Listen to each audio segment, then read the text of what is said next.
I wish I had $1 million. Hot dog! Tell me if you know that movie reference. Tell me below if you know that movie reference.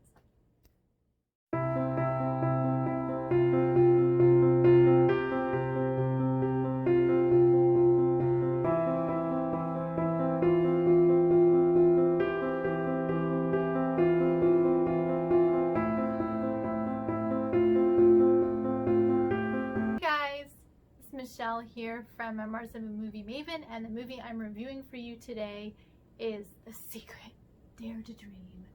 Now, The Secret Dare to Dream was just released yesterday on it was an Amazon Prime, like virtual theater VOD. If you don't have Amazon Prime, you can also watch it on Fandango.com. So it's going to cost you $20. So if that's too much for you, then I would, like, you know, get together with your friends or something, with your girlfriends or whatever, and have like a viewing party, and just like one person pay for it, you know, whoever's house you're at, and then everybody just Venmo them, you know, like the rest of the money or whatever, and like split it. Love the theater experience, but I don't think it suffered a whole lot from not being able to see it in the theater. It is a smaller film. It is a movie based on the 2006 bestseller. It is based on, they did a scripted film version of a self-help book, and the self-help book is all about living in the present moment. It's about gratitude and about kind of what you put out into the universe, you get back in return. So if you're always like down on yourself and negative, you'll attract negativity in your life. And I'm Christian, so that's a little new agey, but I mean, there are things that are in the Bible about gratitude, of course, and about seeing everything as a miracle, and just things like that in there that apparently have helped a lot of people live a great life here on earth. It's a female, like, film producer and television writer apparently read a 100-year-old tome, and it gave her the secrets of the universe, and she wrote it in this book. And they attempted to basically take the principles of this book and apply it to a character, and that character is played by Josh Lucas, and he comes into the life of Katie Holmes' character, who is a widow with 3 kids, who just Murphy follows this lady around. Nothing in her life can go right, and she kind of has a permanent cloud over her head. And Josh Lucas comes in as this breath of fresh air. He's so laid back, he's so positive, and he just immediately gets ingrained in the family and just makes their life better because of this philosophy he has about life. And there's a lot more to the story. There's some more plot there. I did see that a few people kind of said, well, they turned a best-selling self-help book, a new age self-help book, into a Hallmark movie. And I can see a little why that they said that. I mean, if you're expecting this, like, you know, mind blown kind of deep movie, you're not going to get that here. I think you're going to get that more from movies like The Tree of Life and The Fountainhead. You're going to get more, I think, The Fountain, that's what it is, not The Fountainhead, that's a Ayn Rand book. The Fountain with Hugh Jackman, and those are big movies where he explores big things about life and death and your purpose on life and what you carry with you, and you know, that kind of thing, what the afterlife is like, and those are going to be a little more, you know, mind-blowing in that kind of effect. This movie, not so much, but I will say that it was well produced, well directed, very well acted.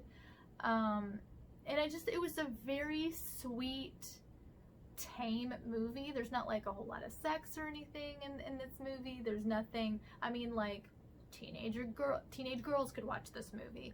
And it would be perfectly appropriate. And the 2 leads have really, really good chemistry. I mean, they have very good chemistry. And Josh Lucas, he's been doing a lot of kind of spiritual movies lately. He did Breakthrough. He did Breakthrough last year, and that was an amazing movie. And that was a Christian film, and it was like a big budget Christian film. And this was a big budget, you know, pretty big budget. This was not a TV movie or something, and it didn't look like a TV movie. It also featured a song like the theme song, or I guess whatever, for for the movie was by Lee DeWyze, and I love Lee DeWyze. He's a great singer-songwriter. It's not as like bluesy and gritty as his voice usually sounds. It's a little bit sweeter, sort of like it should have, almost like it's a song that like maybe Phillips should have recorded, but I still like it, and I'm glad he got the opportunity to do, like, he's like an indie musician and he got the opportunity to do a song for a really big movie. There's an Albert Einstein quote in this in the movie and in the book, and he says that coincidences are just God's way of maintaining anonymity. And I think that was like, oh, that's kind of cool. And just seeing everything in life is like a beautiful blessing and a miracle. I think that's never a bad way to live. So at the end of the day, I think it was well produced. It had beautiful cinematography because it was filmed in New Orleans and in parts of Louisiana outside of New Orleans, and I've got a big place in my heart for that because my grandparents lived on the Gulf Coast for a long time out in Mississippi. You know, because I was 20 minutes away, I always went into the city every summer. I always spent every summer with my grandparents. So very well acted, great chemistry between the leads.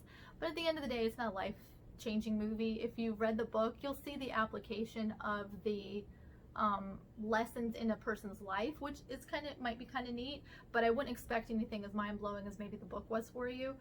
If you're curious about the book, watching this will give you an idea of some of the lessons in it, but it doesn't spell things out for you the same way that the book does. Yeah, so it's a movie that, it's not an offensive movie, so if a Christian or something watched it, it's not going to be annoying or offensive.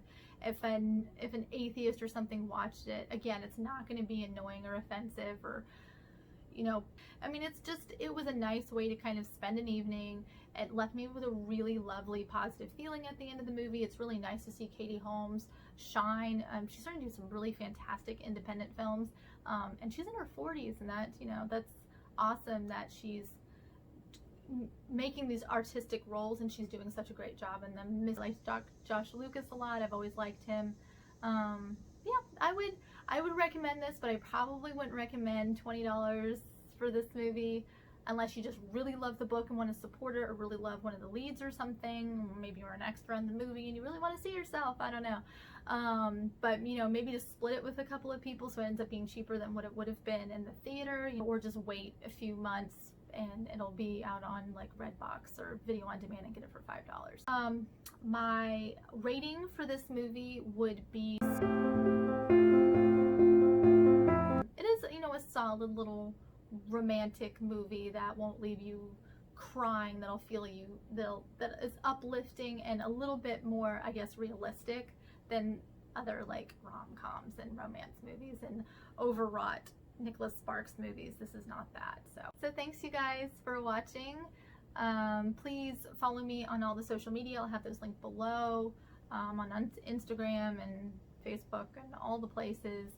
And I'm also on Stardust, so check me out on that. I do 30-second movie reviews of movies that have been out for a while, and television shows and things that I don't do here, so follow me on that as well. Movie Memoirs is my handle. Movie Memoirs is my handle at Twitter. So thanks you guys so much for watching, and I'll see you next week with another video. Bye.